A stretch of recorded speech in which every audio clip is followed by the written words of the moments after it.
Hello there, YouTube. It's your boy B3, back with another kicking graphic novel review.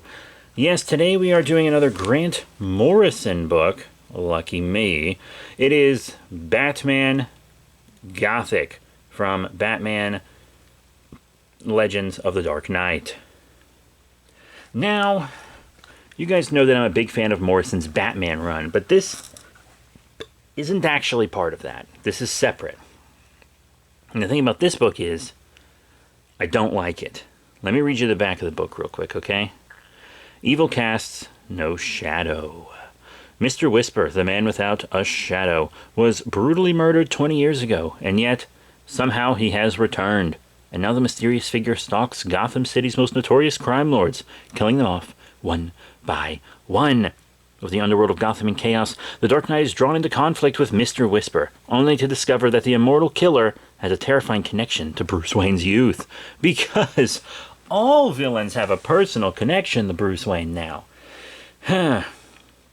Despite this shocking revelation, the Caped Crusader must find a way to stop the unkillable man from unleashing a lethal plague on Gotham. Writer Grant Morrison from Batman & Son and Seven Soldiers of Victory, and artist Klaus Janson from Batman Death and the Maidens and World War Hulk tell the tale of Batman as he attempts to stop a madman from sacrificing the soul of the city and its people. Okay, Batman Gothic. First up, really dark book. There's a lot in it that could make you uncomfortable, and it's like, oh yeah, edgy Batman. Like, going into a lot of modern Batman stories, you know you're going for something dark. A lot of sexual assaulty kind of rapey stuff in here, so keep that in mind. If that makes you really uncomfortable, as it does me, this probably isn't the book for you. Anyway, we see Mr. Whisper going around and killing gang lords, and they claim to have killed him a long time ago, and he doesn't cast a shadow, blah blah blah. Mystic stuff happening. This lady is wandering into this cathedral, thinking she's like some kind of nun, and Batman is having these weird dreams. So this is a supernatural Batman story. I'm not one of those people that thinks Batman has to be so grounded that it can't lend itself to supernatural stories. I actually think Batman works pretty well with the supernatural. So this being a supernatural story isn't what turned me off of it. It's just, a lot of it seemed hyper dark for hyper darkness' sake. But also, the story is just straight up, I just didn't care about it. Like, these crime lords even ask for Batman's help. They fly an upside down bat symbol and stuff. And we see some of these mobsters actually drawn like characters from The Godfather. And they're like, Batman, you gotta help us with Mr. Whisper. We promise we'll stop all mob activities until he's caught. And Batman's like, you think I'd take that deal? How dare you? But Batman in this book is kind of like, if he kills you, he kills you. Which is a little for modern Batman. Modern Batman is save all lives at any cost, you know? And this Batman is like, you dug this grave yourself. You dug this grave yourself and you lie in it. Which I don't really blame him for, you know? Like, that's probably how I would be if I was in his shoes. But Batman is supposed to be kind of better than that. That's kind of what makes him a hero, you know? But hey, like, I understand writing Batman this way. It's just not personally how I prefer the Bat. But I'm not saying he can't be this way. It's actually, it's fine. It's just not personally my favorite. Anyhow, Mr. Whisper turns out to be Bruce Wayne's old headmaster. And him being part of Bruce Wayne's past doesn't add much.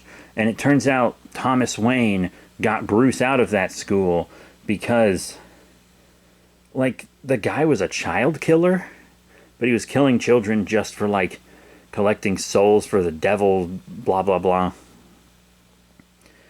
And, like, Bruce Wayne sees his classmate's head in the trash can while he's being spanked. It's so weird. Why does he have this connection? He, like, sees Batman and he's like, I know you. So yet another villain that knows Batman's identity. I don't know about you guys. Maybe this book is a little old that it's not part of this, but doesn't it just seem like new villains all know Batman's identity these days? Doesn't it feel that way? Also, a lot of new villains try to get Batman to kill. That's another thing. They're like anti-villains and anti-heroes that want Batman to kill. And then when people make new villains, they almost always seem to know who Bruce is. And now old villains are starting to learn Joker knows, Penguin knows, Deathstroke knows. Ra's al Ghul knowing is actually kind of important to his villainy, so that's fine. But Hush knows, which is also important to Hush's character, but not really important to the Joker or the Penguin or stuff, you know?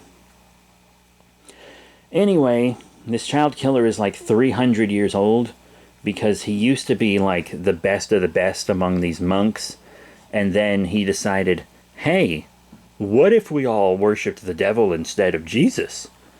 And then all the monks at the monastery just went with it? What? Huh? Why? It doesn't really give a reason that they all just decide to worship Satan. They just do, out of like nowhere. And this man, like, he's building this cathedral in Gotham that'll act as like a soul siphon. So when he releases this plague into Gotham, every time people die, the cathedral will like send them straight to hell. And he's doing this because his deal he made with the devil to stay alive for 300 years is about to end. And he's trying to cheat the devil out of his soul. And when he does that, he's hoping to give the devil a whole city's worth of souls so that he can kind of get out of having to pay his dues. But it's really dumb. It's just a villain that you don't care about. Once again, I'm down with supernatural villains, you know. Gentleman Ghost in the Batman Caped Crusader cartoon, I thought that was dope, you know. I thought that was rad. But this guy, you just don't care. He's not an intriguing villain. Connecting him to Bruce Wayne's boyhood is whatever. And like when Thomas and Martha pull Bruce out of that school, like Thomas Wayne is gonna go to the police the next day, but he wants to spend this night with his traumatized son. So he's like, hey, let's go to the movies. And you know where that's headed. So they want you to be like, oh, Bruce Wayne would have been in boarding school and his parents never would have been shot if this guy wasn't evil. But like, that's so far removed from things like, come on. Like, come on. Everyone wants every villain to have this super personal connection to Batman. If they develop that over time, go for it. And if they just have connections like this sometimes and not all the time, that's dope too. But when you have so many villains that are just like part of Batman's history, and oh, we did this with Batman before he was Batman, it loses its punch. And once again, this is a bit of an earlier one, but I've read so many now that it's like, who cares? There's a variant cover gallery in the back and stuff, but it's just a book that you just don't care about. Like, you're reading it and you're like, whatever. I just didn't care. I didn't care about anything that was happening in it. Morrison failed to make me care. It wasn't one of their confusing stories, but their confusing stories are also often the most interesting. This seems so bland for Morrison, to be completely honest. Almost as if it was thrust upon them, and not something that they actually had passion about. I really did expect better from Grant Morrison. They're one of my all-time favorites. All-Star Superman, one of my favorite comics of all time. Oh, the Batman and Robin run with Dick and Damian, magnificent. I could read it over and over. But I've even read Final Crisis a ton of times, even though it still doesn't make 100% sense to me. But I just didn't like this book. Like, the art is fine. It's not terribly consistent, but it's fine.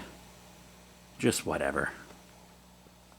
But that's it. Thank you all very much for your support. Remember to rate, comment, and subscribe. Check out all the cool links in the description below. And you can buy comic books in my physical store and sometimes on my eBay page. But that is it. Thank you all once again. See you all next time. Bye for now.